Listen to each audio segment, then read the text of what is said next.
following is a presentation of HBO Sports. This is Real Sports with Bryant Gumbel.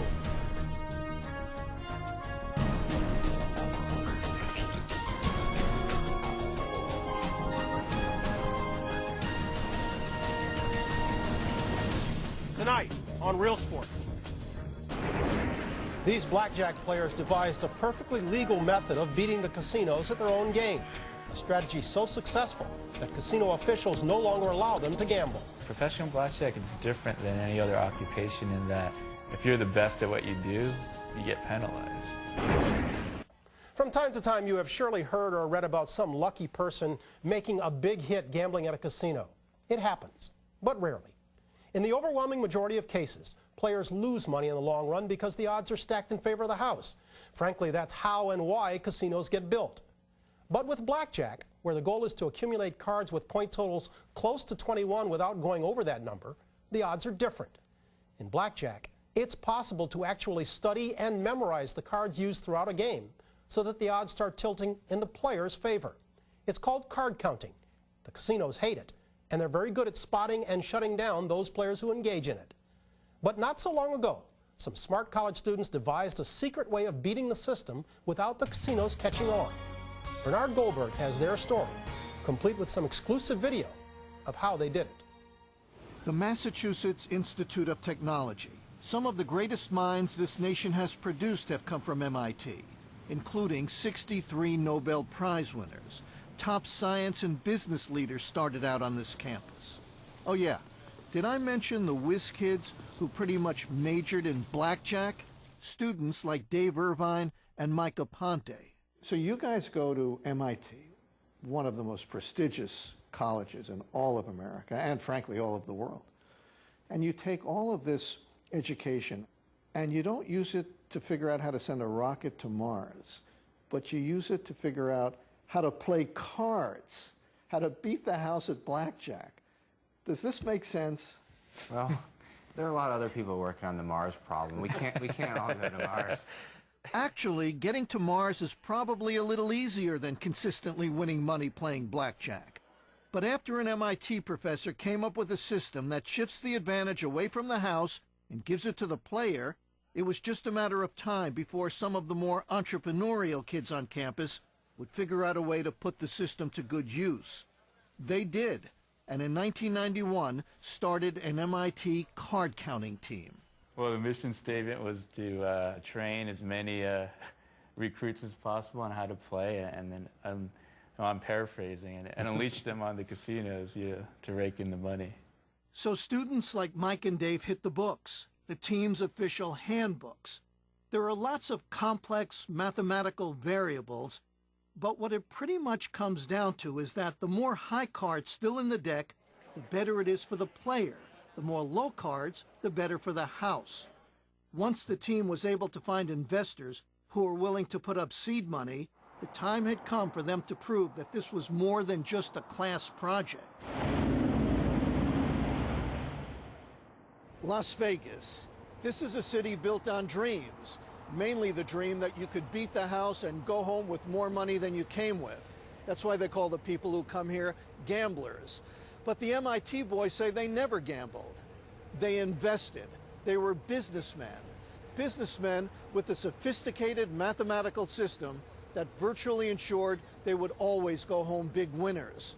In other words, they were the casino's worst nightmare. On a real good weekend, how much money do you have, profits? A real good weekend, $200,000. And on the best weekend? A little under $500,000. That's in what we won. You see, I thought you just said that you made almost $500,000 in one weekend. Well, it was was it a 3-day weekend? So how did they do it?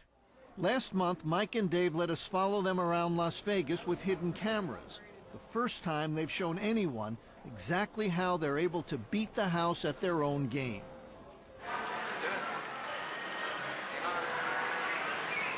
This is how it works. As soon as they hit the casino floor, Dave is on the lookout for just the right table. Wait for someone to shuffle. He's looking for tables that are shuffling so he can start keeping the count. Dave's job is to count exactly how many low cards and high cards have been dealt at a particular table. At the same time, Mike's job is to blend into the crowd, but he's got his eyes squarely on his old MIT classmate.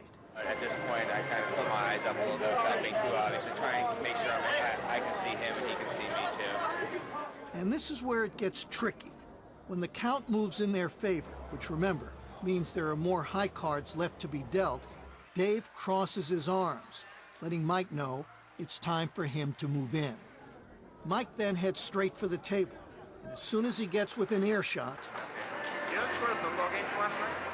Dave passes him the count. Football is one of their code words, indicating how big their advantage is over the house.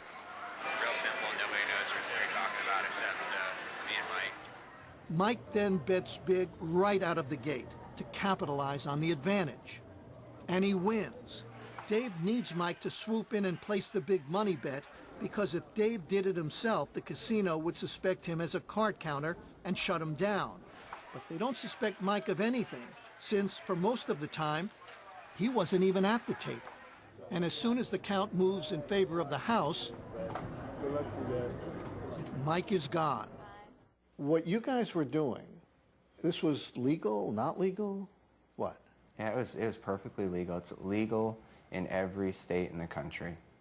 You were simply counting cards. All you need is your head, and you need to know this, our strategy, and we could win. Yeah, all we were doing is just looking at the cards. And this is information that's available to every single player. During our night with them, Dave and Mike played flawlessly. As usual, they won more than they lost. But unlike the old days, before they went into semi-retirement, they only brought $10,000 with them. Still, they won $4,000, a 40% return in just a few hours. Better than most investments you're going to see out there, so that's why we like it. Consider this. The $10,000 they bet all night was less than what they used to bet on just one hand. We bet anywhere up to table maximum, several hands of table maximum, which was $10,000 a hand. So you might bet $30,000 on one hand? You could either win $30,000 or lose $30,000 in 20 seconds. A lot of people don't earn $30,000 in a year in America. But at the time, they're just little chips. A $5,000 chip is just like a $5 chip. It's one chip. You just push it out. You're playing like a computer. By 1995, Dave and Mike were out of school, but they were still playing with the team when they descended on Las Vegas during the big Super Bowl weekend that year. They brought a bankroll of nearly $500,000, and in less than 3 days, they doubled their money. Only negative was having to bring it all back. Well, I didn't go to MIT, so you'll forgive me here. You're taking $500,000 there, and now you have $1 million to come back. It was a good weekend. Well, how'd you get it back? Well, personally, I was responsible for carrying $300,000, and where did you hide $300,000? I did have some, underneath my pants, and maybe not in the most desirable places. And the last $30,000, I literally had no space for it, so I just placed it on top of my head, underneath my baseball cap. What if one of the people at the airport, one of the security people said, "Sir, do you mind taking off your hat as you go through?" You would have had $30,000 sitting on your head. I could say I don't have room for any more room for it, but that probably wouldn't be smart. Though the team was winning big, everyone knew it couldn't last forever. Because even though they weren't breaking the law, they were breaking the golden rule in Las Vegas. They were winning too much, too often. You cannot beat the casino consistently. Dave Rapp was a private investigator in Las Vegas whose detective agency worked for the casinos. If the MIT guys were the mice in this game, he was the cat. We recognized the fact that there was a group of guys coming into the casino playing various casinos under different names. And my favorite ones were like Mike Kim, Kerry Loy, Kelly Lee. After Pulp Fiction came out, I used the name Vincent Vega. Yes, they wore wigs, many changes. Fake mustache, fake beard, wigs. We got a fat man suit. Tricks them to think, oh, he's a bad player. I'm a big guy. I'm very laid back. I talk kind of slow. So I'd play very deliberately on purpose to appear that, I'm kind of confused.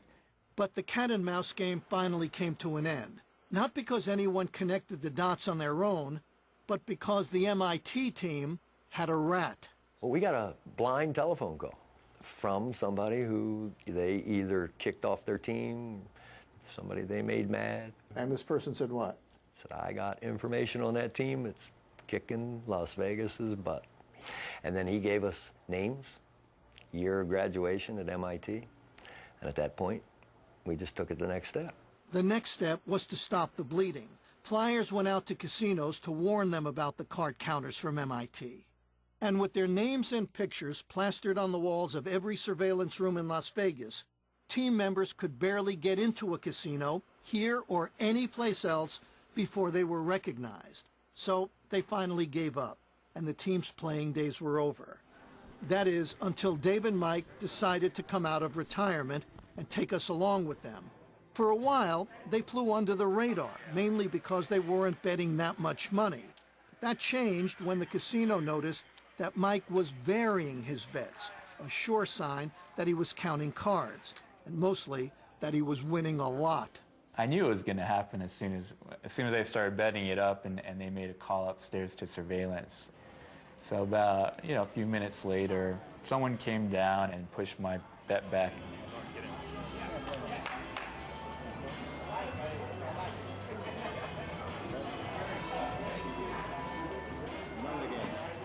They try to use a little bit of the intimidation factor.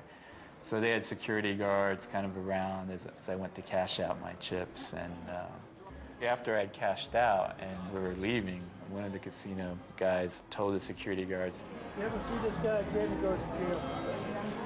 We wanted to talk to someone in Las Vegas about why they kick out guys like Mike and Dave. But like most people who come here, we didn't have much luck. We contacted more than 20 casinos, but no one would talk. So what do two card counters do when they become persona non grata in just about every casino in the world? Well, let's just say that what happened in Vegas didn't stay in Vegas. Dave and Mike, once Blackjack students, are now the teachers. practice to the point where it becomes automatic. They started a company called the Blackjack Institute, and for $5,000, they'll come to your house and teach you the MIT strategy. If the running count's 14 or higher, you still multiply by 0.6, but you subtract half a unit. The MIT boys did quite well using their system, but in the end, the boys who run the casinos do even better, because they also have a system. It's called capitalism. Let the regular players in, the ones who will almost certainly lose in the long run, but make sure the really, really smart guys don't get through the front door. When you started out, did you have any inkling that at some point your picture would be in every casino in America? I didn't know the rules of blackjack when I started, so I had no idea that this was going to happen when I entered MIT. But, you know, we're at the end of the road for us. So we can't play, but, you know, we're going to pass our skill on to other people. There'll always be people behind us, and we're going to make sure of that.